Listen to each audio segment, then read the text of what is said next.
So that now makes us live in public. Com.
All right, can you hear me okay?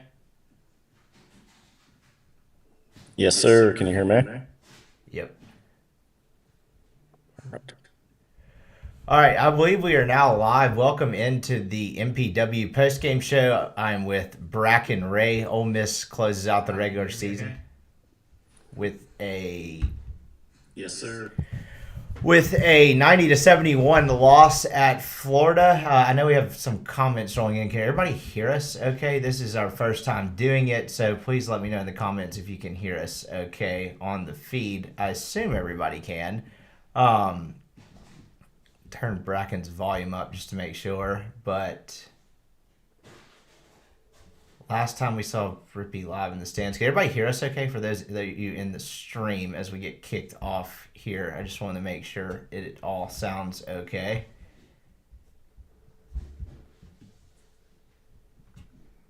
All right, I think we're good till proven otherwise. So this will be a trial by fire. I'm looking forward to this.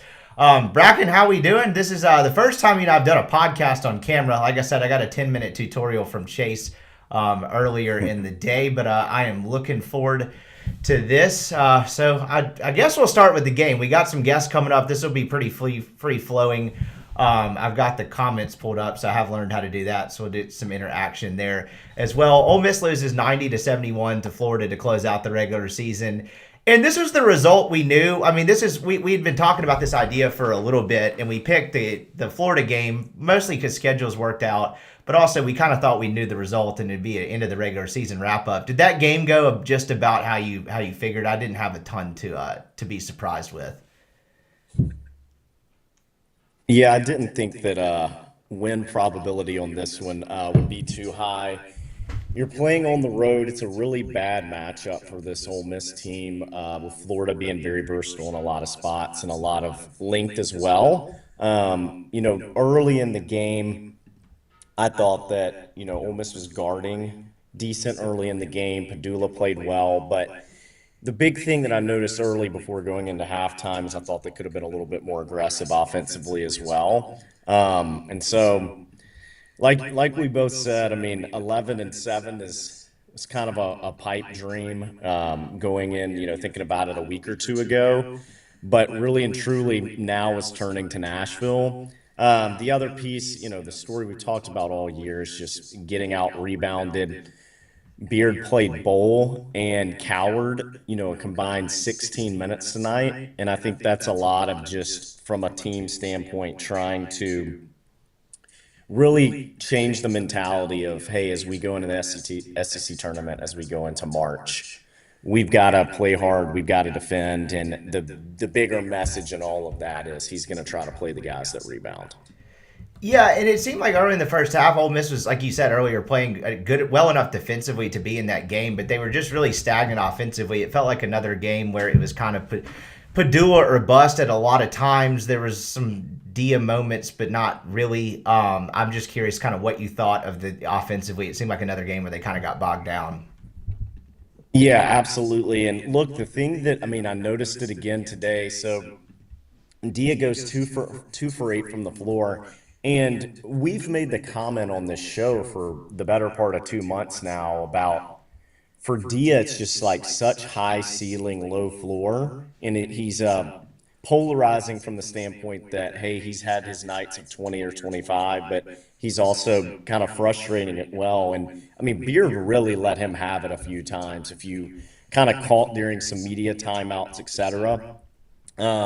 Beard's really searching for him to be able to guard a little bit better and switch situations and back to the basket as well. So, playing it back to John Bull getting 9 minutes tonight, you'd probably have the stats of that more than I would, but like how many times in SEC play has John Bull played 9 minutes? I think there's a rebounding issue. And Rippy, I think we're having a camera issue right now. It appears that it may be on the MPW logo screen currently. Okay, hold on. Oh, we're working through this live. Sorry about this. I will get this fixed, I promise, as quickly as I can.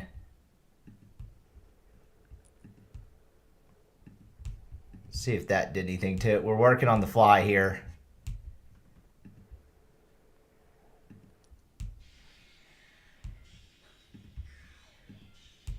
I know that the feed's probably going to be delayed a little bit, so it may take a second before. I think we're back up and running now. That was a user error by myself there. Again, I never promised this would be perfect, but I believe on the back end we are back up and working. It says Bracken echoing. That should fix that as well.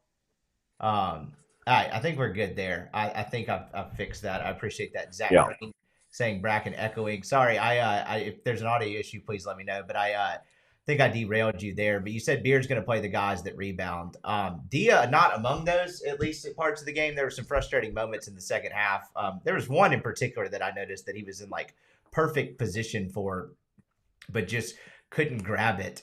And so it was what it was, but when you look at the totality of this regular season, I thought Ole Miss would struggle against rosters like Florida. I thought they would struggle more with the rosters like Auburn too, and Alabama would have been one of them. I don't know how they beat Alabama, but it seems like those are kind of the three teams in the league where they just have guys that don't necessarily look like Ole Miss does. And it's just kind of be it is what it is at that point going forward. What do you kind of make of like the top three teams in this league and how Ole Miss kind of fared being at 10-8? Overall, it seems like a pretty remarkable accomplishment. Yeah, absolutely. And I mean, I think a big piece is like a lot of people talk about it. This game's a lot simpler than you think at sometimes, especially in the college level. But Ole Miss, when they beat opponents that were better than them, hey, they guarded, which they've done pretty well all year, but they made shots too, right? They made shots, and tonight they shoot 33% from both the 3-point line and two as well. And a team like Florida going into their house, that's going to be hard to do. But look, you end the year 10-8. You punched your ticket a few weeks ago into the NCAA tournament. And then I don't know if you've seen this as well, but the SEC tournament bracket now is officially set. And so Ole Miss is sitting as an 8 seed, which I believe is the noon game on Thursday. Um, and they will play the winner of South Carolina and Arkansas. And so then, hey, you go win that game, and things get fun. You've got Auburn on that Friday. So a lot here, but I think the big top, like the big conversation with Nashville is normally you've got three or four teams in the SEC that Nashville could be the difference in them, making the NCAA tournament or not. And to my knowledge, I mean, really, that's like Oklahoma and Texas this year, and that they also are playing tonight as well. But for Ole Miss, this conversation turns a lot more into seeding. And as we've talked about on this podcast for years, like the NCAA tournament all comes down to matchups. And so, the if you can get in maybe a six, win a game or two in the tournament, I think that's what Beard's eyeing down. But really and truly, his whole message this year, and since he took the podium in March or April of 2023, is like, hey, the mindset of like accomplishment of sitting in the film room on selection Sunday and going crazy because we got in, that's not what he's shooting for. He's shooting to have a team that he thinks can make a run. What did you make? So they had the classic March Lenardi segment on the broadcast today. I think he stayed with them through two different media timeouts, and he had talked about that Ole Miss at parts of the year had been as high as in the 5 seed conversation. I believe he had them. I can't remember if he said in the low end or the high end of the 6, and potentially a 7, depending on the day's result. But what was intriguing to me about that, and look, Lenardi doesn't always get it perfect seating wise, but it seemed like with Ole Miss's win on Wednesday against Tennessee. Do you think they've done enough that they're going to avoid the 8-9 line? Really, it would be the 8 line at all costs. Yes, and the thing that gets nuanced about that conversation is there's 350 other teams playing right now, so it's hard to speak in definites, but this feels like a 6 or 7 seed team, and that tonight probably acts them from that 5 game, barring a deep run in Nashville. Yeah, and like as far as like realistic expectations entering the year, it would have been actually pretty wild to consider the idea of Ole Miss being a 5 seed. Again, I'm still trying to wrap my head around of how they went 10-8 in this SEC, given how I mean some of Yeah. these games look particularly today, because it looked like they didn't quite belong roster wise. And I know I keep going back to that, but like the last time I had that thought was when they played at Auburn and they got ran out of the gym in that second half. But given kind of what they've been working with from a roster talent standpoint, I mean, you've worked on staffs before. How, like coaching job wise, where would you put this? How would you echo it? I How mean, would you this is describe a good coaching job? Well, it's a strong coaching job. I think that Beard's message to the staff whenever, this season gaps they've got to do on the evaluation and recruiting trail. And so what we've talked about since really I remember is like roster wise, not top 25 roster from a talent standpoint. They go in and coach real well. And for listeners out there tonight, the lineup that we're gonna have Southsippi on, probably joining in the next 5 minutes. So Rippy, if you want to shoot that, whenever you get the chance in the next couple minutes. After that, we'll have Lane Blue, head coach, JUCO coach down in Florida, and then former SEC champion, current Southern Miss assistant coach Nick Williams as well. So we've got a good lineup tonight. Um, but the thing that I want to ask some of these guys is like what I want to ask him is, hey, from a athletic standpoint and a link standpoint compared to the rest of the SEC, Ole Miss was not in a good spot in either of those categories. They guarded at a really high clip, though. So having some of these guys on later today, that's a question that I want to hear of schematically with switching. What is it that Beard and Adams do well to get guys to buy into that scheme that, quite frankly, 300 plus other coaches in the country can't figure out?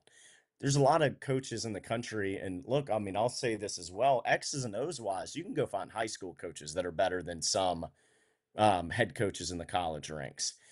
When you're a college head coach, especially now with NIL, transfer portal, et cetera, you're the CEO of a program, and there's a lot of aspects of how to get to success. So really interested to see, their perspective on that. The last point I would make, though, is a few days after Christmas, Ole Miss got their ass whooped, quite frankly, by Memphis. And that point in time in the season, that's kind of when alarm rang in my head a little bit of, hey, where is this thing going to go? Like, is this an NIT team? Is this an NCAA tournament team, etc.? Ole Miss obviously bounces back a few days later against Georgia. But the thing, if you're not keeping up with it, is South Alabama has a chance, to go win their conference. Colorado State, BYU has been in the top 25 a little bit here lately. We've seen what Louisville's done. ACC is not a great conference, but 2 losses in the ACC this year as well. And so I say all that to say, going into the year, I thought this was a weak non-conference schedule, and on paper it probably is. But looking back on it, Ole Miss got tested more than we probably thought they did when we lifted our head up at Christmas. Particularly with the two games they had. We watched one of them together. It was Purdue and who else? Who did they beat? I forgot who it was. Oh, BYU. Well, That was the first one. BYU, They yeah. lost to Purdue by one. And so that was another test in there.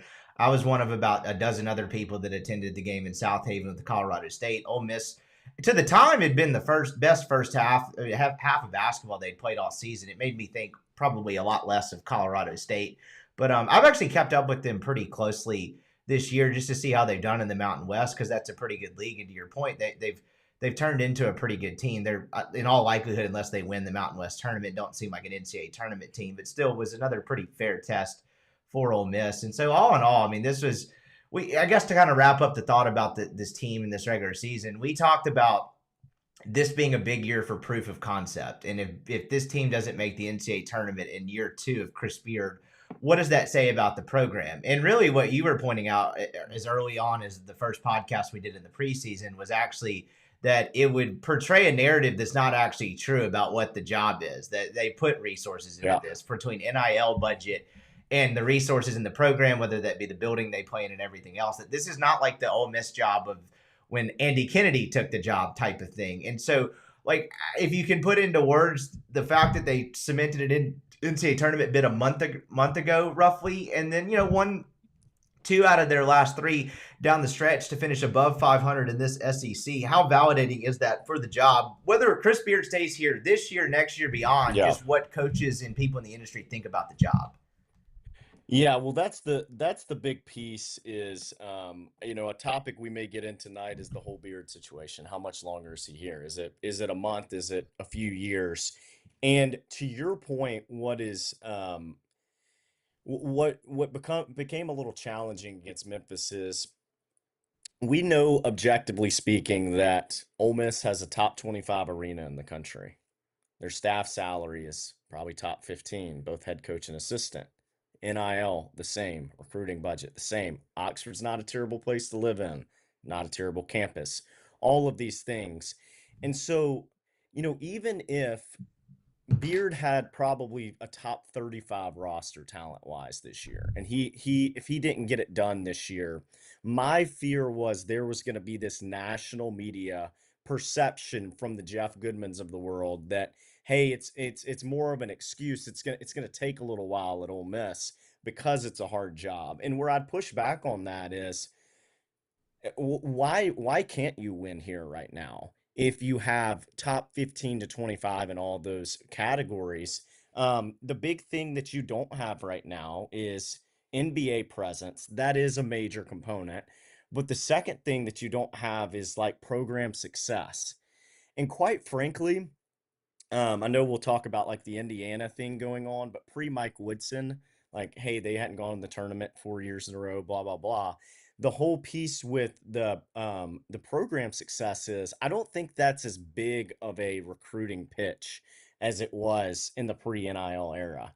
70 to 80% of the reasons people are picking to go where they go for college is the NIL package, it's the fit, it's the coaching staff. And so, looking at it, Ole Miss is the two big red flags for Ole Miss. I think one of them is not as significant as it used to be. The other 8 to 9 things, you're in the top 25 in the country. So what this does now, again, we'll hit on the Beard, the Will Wade, the whole deal going forward in the show. But I think that, hey, this year if he leaves, you can go get somebody good. But then if he goes and does it again next year, of what I think will even be an even better team, better roster, etc. People have seen that you can have success at Ole Miss.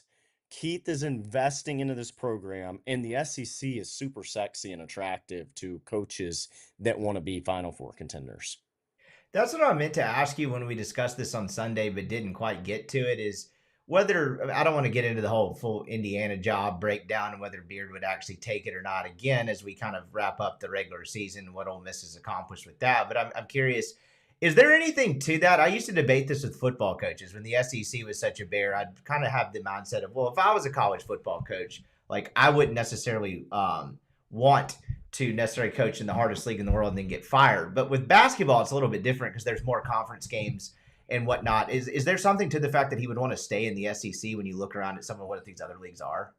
I mean, there's a lot of coaches that want to be in this league right now, and the thing that we've mentioned for a few weeks is, hey, you have to be an A minus coach to or really and truly, there's 10 to 12 A minus coaches in the league right now. But if you get to 8 and 10 in the league, it's tough. But you get to 8 and 10 in the league, you're a lock. And so that's what's super attractive to coaches. And like the guard is completely changed of, hey, the Big East and the ACC of the old, it's now the SEC. I think NIL helps a lot. And then Sankey's a very, polarizing commissioner, but the investment that he's put in the past 6 to 8 years into basketball has been pretty remarkable. Yeah, absolutely. And so we're now going to have our first guest on. I'm going to let you take this away. I just sent him the link. I'm just the one that got access to the YouTube password. You got the guest lineup going. So we will have a Southsippi Reb on here. He should have just gotten the link, so I think he'll be able to join momentarily. And so as soon as he joins there, I'll kind of let you take it away from that. But until he does, just looking at some box score stuff, Sean Padula, 22 points, Jalen Murray, 12 points. Everybody else in single figures. It seems like when this team has really struggled, it has been Sean Padula without anyone else. And when this team has been really awesome, it's been Sean Padula with a couple other guys playing super well, which I know I've asked you some version of this several times on this show, but my God, where would Ole Miss be without Sean Padula? What an important land for them in this 2024-2025 season. Yeah. And the thing about Sean is like if you can get them and they cost a lot and he did, but if you can go get a guy that has had success in a Power 5 league that's a high major, you feel a lot better about like, hey, what the risk is. And the counterpart of that is going to get some of these low to mid major guys that go give you mid teens and points. Is it going to translate? Yes, where would this team be without Padula? And then my also what if that's the glass half full is we don't know the extent of Matthew Morrell's injury, but what if you had Matthew Morrell of last year? What seed line is this Ole Miss team? Is it a 3 or 4 right now? It's the conversation around Morrell's injuries is interesting to me because he's become a little bit polarizing because of what even when he's been good the last couple of seasons, we got a link issue. Hold on, let me try it again. Sorry, with Southsippi, I'm doing this in full time. But even with what you saw the version of him last year, it has to be a pretty significant injury to get this diminished of a version of him this year, does it not? I mean, it's I know people have wanted more consistency out of Morrell in the past, but this is a whole different level. These are games, a couple of them he's not able to even really show up for and make an impact. That really he would Yeah. disappear in games and times last year, but it wasn't this significant, which would lead me to believe this injury has to be very significant. Yeah, and he had multiple, probably two or three different occasions in the Tennessee game that it was very apparent that he had uncontested layups or contested, but somebody kind of trailing him behind him, where he just had to lay the ball up, right? When in the past, it's like an explosive dunk, he's tearing the rim down. And so it's a mystery that I don't know that we'll ever quite know the answer to. But yeah, he's because of this, he's a little bit of a shell of himself. At the same time, I think we've talked a little bit about Florida, probably not enough about the Tennessee win on Wednesday night. And I just thought it was really neat for Morrell and Brakefield. Like, yes, there was an NIL piece that drove their decision, but those are two guys that are big Rebs at heart that got it done. Southsippi, we got you on. Yeah, so he's in. He won't be on the screen because I'm too big of a simp to figure that one out when it comes to technology. But I believe we got you in. Or can you hear us? Yeah, we're good to go. I don't have to be on the screen as long as you two beautiful bastards are. We're good to go. Hey, You'll have to excuse me. So I'm at my girlfriend's birthday party. I'm in the truck. I'm about 7 happy dads deep, so we're good. We're going to have a good time tonight. That's All the only right, way to do the show like this. Southsippi told me he wanted to start this off with a Bill Ball story. So the floor is yours. The former Monticello Boll Weevil days. Yeah, thanks to me, you guys got the best of Bill Ball, because he got the worst of me at Arkansas Monticello. So whatever you guys accomplished at JA was a byproduct of probably my foolishness and not being a good player. So you guys are really welcome. Well, I didn't accomplish shit. I played for 1 year, became a sideshow. I actually got his starting point guard suspended for several games for a stunt at a Jackson County football game where I peed outside and got caught doing it. So which actually gave more playing time to Bracken. I don't know if you ever thanked me for taking that piss outside, but anyway, so I don't think I accomplished much while I was there with one Bill Ball. But what was he like back then? He might have dropped. That was too much for him to handle. I think he's telling it the same way, can log back in. Maybe Wi-Fi went out in the truck. If he's in his truck, I'm gonna have to say that's probably on his end. I didn't touch Yeah. anything, so I don't think I broke anything. But yeah, so back to Morrell and Brakefield. Coming back, and I mean, look, Brakefield's a Mississippi guy, starts his career off at Duke. Comes in with Kermit, and I thought it was really neat. Again, there are a lot of fans out there that probably were not satisfied with the Kermit Davis era, but at the end of the day, Kermit is a really good human, and seeing him pop back out on senior day with Brakefield, the story about Brakefield and how he's used his brand and his NIL in the community is really neat. And we've said it a few times on here, Rippy, but I have been impressed too of both Beard, Kermit, really this program in general. Obviously, Beard was a polarizing hire, but there has not been bad publicity from a lot of the players in this past 7 years. And so their ability to do that as well, I think is a testament to not only them, but their coaching staff. You need good people in your program, and two guys we had just talked about, Morrell and Brakefield. I mean, this is our version of the Sunday podcast, so I hadn't gotten the chance to ask you about that yet. Beard's note in the post-game press conference against Tennessee about Morrell and Brakefield getting into it at a practice. Do we have him back? He's back. Sorry, that story of MAS debauchery must have been too much for the stream to handle. You hear us? Are you guys there? Yeah, we got you. You guys there? Yep. Can you hear us? Can you hear us? You guys there? Yeah, can you hear us? Okay, I can hear him. Can you? Yeah, it's all good on my end.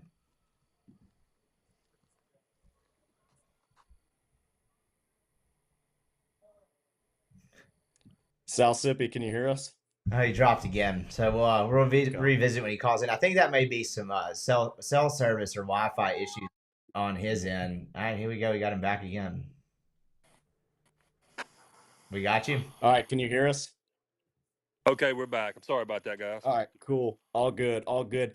Hey, I did want to transition. So on your Let's end, do it. Southsippi. So you've got this with this group. This is not compared to the SEC, a long group. It's not an athletic group, but Beard has gotten them to guard, obviously at a very high level, switching ball screens, Mark Adams. But personnel wise, like even compared to, year two at Texas Tech, not as long, not as athletic, smaller guards, especially when you go Juju and Padula.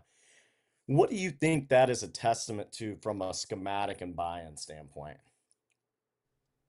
Well, I think first of all, the ball pressure is very key because with a team that size, moving the ball is kind of easy if you're not applying a lot of pressure, if you're not in passing lanes and the help side's not there. I'd also think that when you're small, the way we go double in the post helps out, and rotations are really good. I thought that, to me, I thought the best defensive game we played was at Alabama. I thought the rotations were almost close to perfect that night. Um, it's just I think Mark Adams does a heck of a job teaching it, and obviously that's why Beard brought him in. But the ball pressure and the help side to go with the switching, when we do not play well is when we don't communicate that. And I thought there were some times in the Auburn game at Ole Miss, and even a couple times the other night against Tennessee, where you can really see it stand out when you play those really good teams that can expose you. I thought when our communication breaks down, that's not when we're as good. But when we Yeah. can pressure the ball, stay in front of the ball, and when your help side and your rotations are good, you're going to play good defense. Now, what you see is, of course, the elephant in the room is the rebounding, and I think the length and the athleticism or lack thereof compared to the other teams in the league, that's when you see it to start really showing up. I thought we hit the offensive boards like crazy on Wednesday, probably as best we've ever seen. But to me, that's what I see is, and for people that don't really know what it takes to get a team to play that way defensively, practice time is a lot of time spent on defense because it takes a lot of practice to get five guys playing that way together the whole time. So, kudos to Coach Beard, Coach Adams, that staff to get those guys to play. I mean, this team is 10-8 in this league. That Yeah. is, even if it's not the best league in history of SEC terms, it is one of the best years ever. And to not be the most talented team most of the times that you step on the court, I think shows why Beard is one of the premier coaches in college basketball. I So am not very two. just to jump in there real quick, I'm curious. I'm not very hyperbolic by nature at all, but this has to be the best SEC year ever, right? This would be up there for the best like single sport season in college sports, would it not? I mean, I know no one's historians out there, but I mean, it would be hard to find a better year top to bottom in a single sport in major college sports. Yeah, and that's I mean I guess that in some ways can be debatable, but I'll be 48 at the end of this month, so I've got to see a little more basketball than y'all, and I just don't remember. I don't remember it being this deep, where you just Yeah. didn't have a night or two where you're like, oh yeah, we probably got this one tonight. It's a grinder, and kudos to teams like Auburn and Florida and those guys that have had a really really good year, but hell, they got the most talent too. So Yeah. they can get away with playing bad some nights. The Ole Miss team of this year cannot really do that. They've got to be on to win. And Beard's had them on a lot of nights. Should have won the A&M game. And then there's a couple games they stole too, but that's just the way it goes in an 18 game league season. But I do think it's been one of Beard's best coaching jobs. Um, there's no NBA guys like Bracken said earlier. and just the way they play together. Now they are old, and I do think that Yeah. helps. These guys have played a lot of basketball. So two-part follow-up from that. First, do you think there's any like American Conference type jobs that will go after Mark Adams in the offseason? A. And B, from a personnel standpoint, what do you think Beard, Pinkins, Flanagan, and staff are looking with really filling 11 or 12 roster spots next year? Well, I don't think Adams will go anywhere. That's just my opinion. His head coaching days, I don't know. It would have to be the right job for him, the right fit, the right time. But part two of that question around personnel, I've talked to somebody on the staff that actually does the recruiting, and he told me, he said, we're going to make an attempt at getting more athletic. So I think they see the gap in athleticism, because most of the, I mean, if you look at the teams, I mean, most of the teams do look more athletic than Ole Miss. Doesn't mean they're a better basketball team or that they can beat Ole Miss. Arkansas is a great example, but they realize that they've got to get longer, especially if they want to switch and play defense the way they do, because it's a heck of a lot easier to switch out a 6'3", 6'4", 6'5" guard so he can guard a big and rebound with a big. Like tonight, you saw Florida size really take over, and Florida has. To me, right now. I'm gonna pick Florida to win it all. I think they're complete with size and guards, and I just think Ole Miss has to get a team that can athletically combat that, and then let Beard coach them up. Also, can you imagine a team that looked like Texas with Beard having them play defense like Ole Miss played this year? I mean, you're talking about probably 4 more wins. A follow up on that, is there a reason you use Texas as that example? Just from the layman's view, when they came into Oxford this year, my first thought was, holy shit, that looks like almost a perfectly athletic team. Like that's what I would want my basketball team to Yeah, look. yeah. I mean, I'm not saying draft picks by any means. Hell, if we can Yeah, get some, sure. let's get them. But what I'm saying is, there was not a lot of talent drop off from positions 1 through 5. It was somebody with length. It was somebody with athleticism, and so you get to do a lot of different things when you've got that. Now, the other thing too is, I think offensively, and Bracken, if you want to chime into this, so offense wise, the research and numbers show 3 things. First of all, if you're just going to drive the ball down the court and try to score it, you're going to score at a 25% clip. If you get two sides of the floor to touch the basketball, that goes up to 45%. If you get a paint touch, it gets to 65%. So you say, okay, well, what does a paint touch look like? Well, it's a guard with talent off the bounce that can get to the paint and score, or get to the paint and find the right play, find the right guy to score it. Or it's also a person that can play in the post, that can score in the post. And I think dribble talent, or talent off the bounce, and just having a dude that's just dependable to get that ball in the paint and go score it. I thought Diaz had some good moments, but Diaz been inconsistent sometimes. I just think having the paint touches is going to make the offense better too. So if you look at, man, I tell you what, I really love Caleb Holt over in Georgia. I would love to have a guard like him that has wiggle off the bounce, that can touch the paint and make the right play. Plus, he's a freak athlete too. But in the portal, you got to go find that. And I like the depth that a Klafke brings, that maybe some of these freshmen can bring, that look a little bit different than the freshmen we brought in this year. I really think Ole Miss has to hit on about 4 to 5 dudes, and not miss. There were some misses this year, but they've got to really hit. And I do think this tournament run can help that. And also NIL. We can address that too. But Bracken, what do you think about that? I do, and you and I have talked about this for probably 5 or 6 years now. But the guy, so back to the basket. Hey, Malik Dia, if he gives you what he gives you on good nights, like that's a solution back to the basket. But from a guard standpoint, tell me what you think here. Like the last guy that I would put in that category, being able to beat guys off the bounce that has wiggle, that's a real dude, is probably Tyree. Oh, I don't disagree with that at all. I thought Devontae could do it.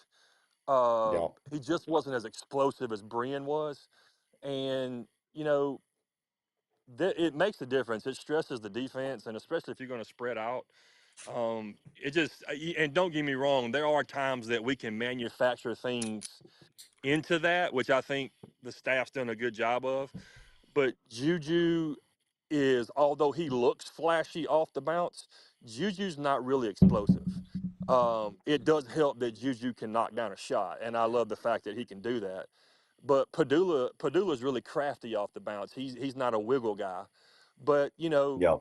those guys are also smaller too. So them scoring against size and rising up, hitting jumpers in the paint, that's not going to be what they do. And it does not help that Matthew's been hurt all year, and I hate that for Matt. He's lost all his explosiveness, but it will go down as I saw somebody post on the message board about a Bo Wallace moment. I think I agree with that, where he's literally played hurt all year and done the best he can. But I do think that there's going to have to be some explosive athleticism with some wiggle off the bounce Yep. to really play the way they want to play. Yep.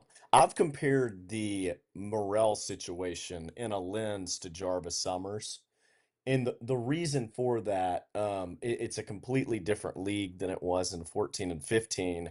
But there were some sites and maybe like even a coach's survey that had Jarvis as preseason SEC Player of the Year before that 14-15 season, and he got dinged up. We talked about it earlier, like great for Brake and Morrell sticking it out and getting to the tournament, punching their seat. My question for you going forward, I mean, really and truly, it's Bowl, it's Klafke, and it's Dia from, what we know, and that assumes no attrition between those three. But Dia seems like the best of times and worst of times. And you and I've talked a lot about, hey, back to the basket defense, inability in switching situations. And then when people put a lot of emphasis on him from a scouting report standpoint and he gets doubled, he doesn't know how to pass out of it like a broom does. What are your other observations of what they need to do in the offseason to get him playing consistently? Because it does seem like his ceiling is an all SEC guy. He's got a lot of potential. I mean, you can just see it. Um, I agree on the scouting deal. I think that when he's the focal point of the scout, I do think making the right play. I do think he does try to do too much, mainly off the dribble. Can get himself into some situations. And I tell you what, he hit some tough shots in the Tennessee game that I was like, no, no, okay, good shot. And he does that a lot. But I do think making the right play, like you said earlier, when the doubles come or when you cannot score on your guy, make the right play. And I do think he tries to do too much, gets himself in trouble. I will say this. I got to also give kudos to the staff because that Dia did not come in with the reputation of somebody that had a high motor. And I do think after the non-conference, they did get his motor running at a much higher level than it did in the conference part of the season than it did the non-conference. So I do think it's a learning curve for Dia too. To be fair to him, but he's got a lot of talent, and I love if they brought him back. I think that'd be great because then there's one starter, and like I said, you got to go hit on four dudes, and then let some of these younger guys be your depth pieces, and then you look up and you got 8 or 9 guys. Um, so how much do they trust the freshman coming in to play a little bit? Do they get some Klafke minutes even if they don't score? And then can Klafke take the next step? Yep. Um, I think, and Wes Flanagan told me this. He said, Adam, he said Klafke's got a lot more in his bag than he's showing, and so I don't know if it's Klafke not having confidence or them just kind of, you know, pulling the reins on him a little bit. But I think if Klafke can unleash his bag and show the way he played, before he got to Ole Miss, and he showed some flashes of it. But I think he was playing really conservative, and that's going to help too to have him either start or come off the bench and be a guy that can knock down shots, play solid defense, and take care of the ball.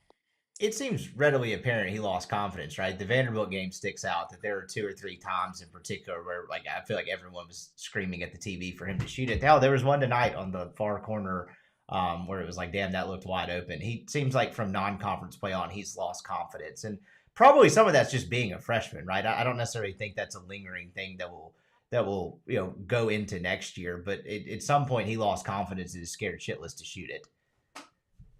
Yeah, I don't know why he stopped shooting threes. Because he was shooting them at a pretty good clip. Percentage wise, I know he didn't take a lot of them, but I mean, percentage wise, he made a lot. I mean, at one point during the year, he was making 65%. But even if Clacky's shooting 38%, you're taking that all day, and it's going to help the Yeah. team too. Now, he's not a guy that is a guy that's got a lot of talent off the bounce, but he's crafty, and unlike Padula, who's 6'1", Clacky's is a crafty 6'5", and that makes a big difference. Yeah. Yeah. Well, good stuff, Southsippi. I wish you were joining us in Nashville next week, but I'll see you wherever the destination is once we know on Selection Sunday, and enjoy the rest of the night. Hey man, look, whatever strip club you need to open tab at, just let me know and I'll get that for you next week. Hey, the party bus is already on you. I've told the board about it. Yeah, I know you're spending my money, Your so I'm going to spend. Yeah, you're spending my money, so now I'm going to spend yours. All right, have a good one. Enjoy the night.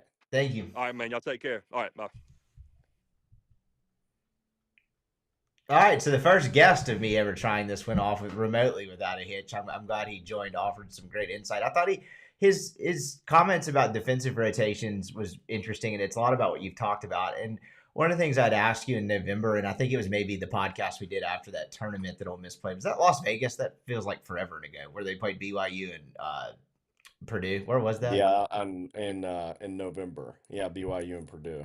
So Beard's general philosophy, and I forget what the name of the defensive philosophy is, but it's force everyone to the sideline and the baseline, and then it's try to pick that pass back toward the middle of the floor. I mean, that would be the second grade level explanation of what he does. But when Southsippi was talking about the rotation piece of it, I know there's a million things that goes into it, but what makes rotations more difficult on a nightly basis? Is it just another team's quickness and athleticism? I mean, honestly, this sounds so elementary, but like so much of it is buy-in from players. Like there are teams that are so much more athletic than Ole Miss, but they just don't buy in defensively. They're worried about what's happening on the next end of the floor. And Ole Miss obviously switches a lot, and the big thing about the switching that Ole Miss has been great to elite defensively, but where it can get even better is length was an issue, and you had times where you had a 5'11" and 6'1" guy on the floor. So Auburn at home against Ole Miss is a great example of it, where you would get in switching situations, the opposing coach is smart enough to draw up action to get a Juju or a Padula in the low post, and now you've got Juju Murray guarding Janiah Broome, right? And then you got to make decisions on your end. You can't guard him straight up. Hey, do you double? Do you dig, etc. So Beard switches a lot. He's also been known, probably did it more at Texas Tech than with this group of, he would switch on one end of the floor, but then ice ball screens, meaning move. He'd have the guard jump on top, move it away to the sideline on the other end, and it's just so hard to run action when there's different things going on different sides of the floor, and you've got to have a really disciplined group defensively.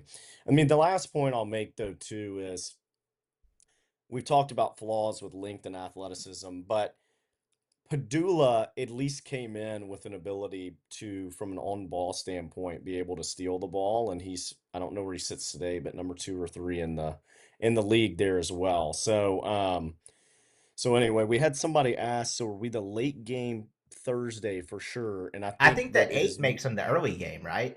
The 8 makes them the noon Central game on Thursday. So just Rippy, as you send the link to Lane, I'll kind of read out the bracket. So Wednesday night, it used to be your 11 through 14 seed. And now on Wednesday, you've got 9 through 16. And so you have games starting at noon on Wednesday in Nashville. The 9-16 game is Arkansas, South Carolina, followed by Texas and Vanderbilt. Those games are back to back, and then there's a break until 6 o'clock where you've got LSU and Mississippi State. So State is the 10 seed, and then followed up there a game that seems like it could be pretty significant for tournament hopes is Oklahoma versus Georgia. So Oklahoma obviously trying to see what they do tonight. That I haven't checked score app here recently, and then I won't go through the whole bracket, but at noon central on Thursday, Ole Miss is in that eight game or 8 seed playing the winner of 9-16 Arkansas and South Carolina. The winner of the Thursday game faces Auburn. Also notably in Ole Miss's side of the bracket is Tennessee and Texas A&M as well. So if you were looking to make a run in the SEC tournament, they began the day at the 6. They showed that graphic at tip off. I think we got another guest coming in. We can get back to that in a second. So this is Lane. Lane, can you hear us? I think he might be muted on his end. Lane, can you hear me? us? There we go. Yes, sir. Lane, how we doing, brother? Do I need to get somewhere where y'all can see me, or are we good? No, you're good. You're No. invisible, but that's the way we prefer it. I'm not smart enough to get 3 cameras on this thing, so as long as we hear you, you're good. Gotcha. Okay, cool. So Lane, just intro for the group. Lane, Southeast Missouri native, Three Rivers Community College, both Ole Miss player and GA. Spent time as an assistant at Mississippi Gulf Coast and then at Chipola under Donnie Tyndall, and now is a head coach of his own. So starting it off, like Lane, I'd love to hear about how, year one as head coach in JUCO ranks has been, and then also how the dynamic has changed from when you were a player in JUCO to now with the transfer portal, NIL, etc. Yeah, so first of all, first year's been up and down. It started out really good. We took a couple lumps in the non-conference, but we ended up finishing up 16-2 in non-con. Got to conference play and started a little shaky. We were 1-3, and then we were down 14 on the road with about 13 to play, and kind of found life and found a way to win the game. And honestly, kind of flipped our whole conference play season and won 5 or 6 in a row. We got up to we're number 16 in the country now. The league's super competitive. It's a conference of 5 teams. Every team in the conference has been top 15 this year, so extremely competitive. Learned a lot. Honestly, probably learned more this year being a head coach than ever as an assistant or GA, just because it's all on you. Every mistake, and you've got to own it. So learned a lot through that, and then as far as the transfer portal, and honestly, it's helped us out a ton because, when I got the job in April of last year, we had 0 players. I ended up talking one guy into staying that I thought was good enough. We kept him, so we had 12 scholarships to sign, and we ended up signing like I think 6 Division I guys that signed in high school, out of high school, and went Division I. But everybody's trying to get older, so it's really hard for a high school kid to impact a Division I game, and so we got a couple guys that maybe didn't put up great numbers at Division I, but were in those practices and in that environment for a year, and then coming back to junior college, I signed a 3rd-year Division I guy from James Madison that was really good for us. Signed a couple other guys as well from D1, but just being in that practice and that environment every day makes them a little better than some of the guys at this level, if you will. So we utilized it for sure. Different than Division I, but we did utilize it. This is probably a simplistic question, but I'm just curious. I mean, you've been on both sides of it as a player, now as a coach. What's it like evaluating a JUCO kid versus a high school kid to play high major college basketball? Is there any difference in the two? You mean as far as like getting a guy that can go impact at Ole Miss? Yeah, I mean, I feel like generally speaking, that's what you're trying to get out of JUCO. I'm just curious if there's any general differences in evaluating a JUCO kid versus a kid out of high school.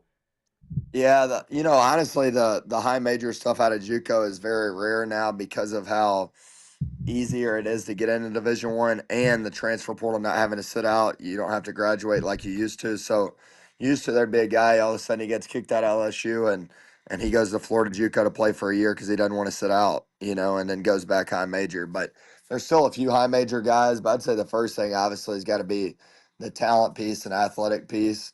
There's probably only about 5 guys in JUCO that can impact an SEC type game next year, if I had to guess. But in junior college, you're kind of taking some guys that you may see as I try to take high school guys that we think are Division I players, but maybe they're messed up a little bit. Maybe they had an injury. Maybe they've been overlooked.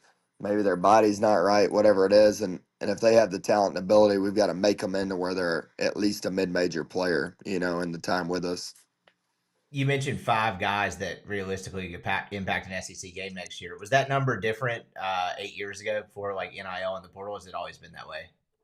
I would say it was definitely different years ago because, like I said, when you had to sit out, like all of a sudden you go to Ole Miss as a freshman and don't play, and everybody's telling you leave, transfer, go somewhere. Well, used to before the transfer portal, you'd have to sit out for a year or graduate, and so that eliminated a lot of that, to be honest. And then also what it did was put a lot better players in junior college because they're like, I'm going to go play and get my confidence back and play in one of the best leagues in JUCO and just get re-recruited and find a new spot as opposed to sitting out. Now you don't really have that. So Lane, you joined, or you came to Oxford 16 to 17 as a player, and then so you've seen this program under AK as a player, under Kermit as a GA, and now as a JUCO and assistant coach under Beard. What is kind of your thoughts and perspective of how this job has changed from a national landscape standpoint? I won't make you go into the whole, hey, what is Beard going to do 2 or 3 weeks from now? But just from an attractiveness to coaches, what do you think's changed since you came to Oxford 9 years ago? I would say the first thing, not even just Ole Miss, but man, it's become a legitimate basketball league. When I was first there in 16 and 17, it was an athlete league, and then Kentucky had really good basketball players. Not saying other teams didn't have good players, but it was really just an athletic league. The best players in the country weren't necessarily going to the SEC. They were going to ACC, going to Kentucky. If they were going to SEC or Kansas, Indiana, Blue Bloods. Now, you've got every team in the SEC that's getting legitimate high school players, legitimate transfers. Like literally every single team's got real players on it, and I don't think that was necessarily the case when I first got there. So and then Ole Miss, has definitely upped its game. Building the pavilion, I think, was the first step. Obviously, the TUI Center that took place while Coach AK was there, and it's just gotten better and better over the years. And then obviously, Coach Davis had that great first year that I was there with him as a GA, and made the NCAA tournament, was top 15. And then Coach Beard obviously has done an outstanding job there now, and I think it's become a way more lucrative spot than maybe it was at one point for sure. Best AK story. Best AK story. I just talked to him the other day. He's still a character. I love just talking to him. Let me think. Uh, I think the best one's got to be probably, honestly, this is it. I don't know if I should even say this or not, but definitely after the last year, I guess it was the last few months that he was there, I'd got to Ole Miss with a guy named Eustace from Montevicius. That was a JUCO teammate of mine. And we got there and he said, we obviously didn't finish the year we went the way that we wanted to, but AK would talk to me time to time because he knew I kind of had the pulse of the guys and would kind of be an extension of the coaches, if you will, almost kind of like a GA, even though I was a walk-on player there. But anyway, he brought me in. He's like, Lane, what are all these guys gonna do, man? Like, what are they gonna do next year? Like, what do they think's gonna happen? Because we just had a bad year. Everybody's miserable, and I was like, everybody's wanting to play pro, go overseas, play professionally, whatever. And he starts like laughing hysterically, and he goes, but your buddy Eustace, he'll be fine. He's strong. He'll be moving refrigerators in Bosnia next year. Like just said that right off the gate. I was dying, but Eustace is still playing pro ball now, by the way. So that all worked out for him. But I thought that was hilarious because Eustace was a big old strong dude, but he just had a quick wit about him, obviously, as you guys know. Lane will remember this, but I think it was that 16-17 year. We had lost 3 conference games in a row to start the season. Georgia was one of them. And instead of watching film, AK opens it up and tells every single person in the film room, from Bill Armstrong, the lead assistant, all the way down to like the managers, what they're going to be doing next year. Telling Bill Armstrong Bill's going to be selling insurance in Pontotoc. Todd Abernathy's going to be the FCA director at Ole Miss. Raheem's going to be a Oh my, farmer. He went down the whole gambit, and it's kind of a mixed thought in your head because you're miserable when you're losing, but you're also trying your ass off not to laugh. no Along doubt. those lines with the internet, the Eustace, it made me think of I did when I was a student reporter at the Daily Mississippian a long time ago. It was the end of the AK tenure. I had done this like big long story on why AK and the staff shifted to recruiting international guys, at least the PG printable version of that. And I bracket, I think you got me Sergio Ruco's number for that. And a couple other guys I talked to, and I had this big thing written, but I'd not talked to AK. And like I was a student reporter. I mean, I look like I'm 12 years old. I was not going to request a one-on-one with AK. So I went and had him at just like a group media availability. And I asked him some basic question about that, about like having guys from so many different countries. And he just goes, yeah, never really thought about it like that. We're just filled with Polish and Latvian kids now. I think we have kids from 6 different countries on this team. And then he paused and he just goes, well, 7 if you count Memphis. And I was like, holy shit, are you allowed to say that? Is this on right now? I was like, that dude has some quick wit. The other one that comes to mind that Lane was a part of is we all were super excited that year that we made the NIT run because going into the year, we were going to play in St. Thomas, Virgin Islands. And so Creighton was in the field. Phil Martelli at St. Joe's was in the field. But also, like for some of us, getting out of the country and going to St. Thomas as a free trip was great. And No before we doubt. boarded, AK about scared the shit out of half the team because he told them we were going to be on safari buses that are open-ended on the top.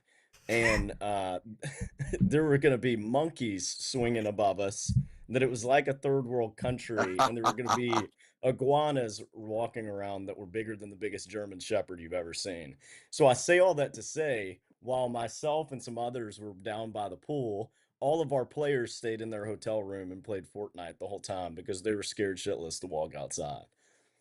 Yeah, and I remember riding those vans, man. It was like it was like pitch black, no headlights, pitch black outside, open. There's no windows, like it's just completely open. We're like sitting on a carnival cruise ride, like just whipping it around. These and AK's yelling and stuff. I'm like, where are we at, man?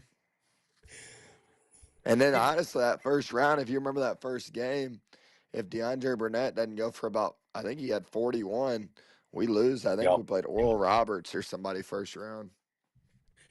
Yeah, we in that Creighton game, I remember, that was a really good Creighton team. They were like 9 in the country when we played them.